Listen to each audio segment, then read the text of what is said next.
हा सर, तुमचं नाव सांगा. नमस्कार सर, मी प्रफुल्ल कोल्हे, हो. प्रफुल्ल बाबारावजी कोल्हे, गाव. पंचगव्हाण. बर.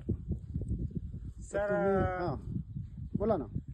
तुम्ही जे खत दिलं आहे अमोल सरांनी. अमोल सरांनी हो ते खत या साईडला वापरलं मी हो. आणि या साईडला नाही दिलं. तर बर. म्हणजे 1 एकर साठी दिलं आहे. बर बर 1 एकर साठी वापरून बघितलं. बर त्याच्यामध्ये आणि याच्यामध्ये खूप फरक वाटला मला. बर आणि याची ताजेतवानी पराठी वाटून राहिली बर. आणि याची कोमजल्यासारखी वाटून राहिली.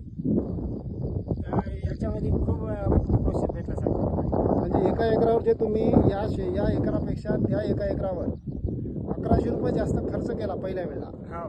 तर तुम्हाला काही दुःख आहे त्याचा की आनंद आहे? नाही सर, आनंद वाटून राहिला. बरं. मला आता दुःख वाटून राहिलं का इकडे का वापरलं नाही मी. तिकडे नका जाऊ. सर सर सर तिकडे जा. हां. मला असं दुःख वाटून राहिलं का मी हेच खत इकडे का ना वापरलं, पुऱ्या शेताला का ना वापरलं. बरं बरं. आता याच्यावर आपल्याला जे फवारणी करायची आहे, जे त्याची 3100 रुपयाची किट आहे, ते तुम्ही घेणार ना? हो सर, हा? ते घ्यायचे आहे ना आपल्याला. बरं बरं. आणि त्याचा जर पण अनुभव आला तर हा. पुढच्या वर्षी मग किंवा याच वेळेस पूर्ण शेताला पूर्ण वापर. शेताला करायचं आहे. ठीक आहे ठीक आहे. धन्यवाद सर, धन्यवाद. जय सागा.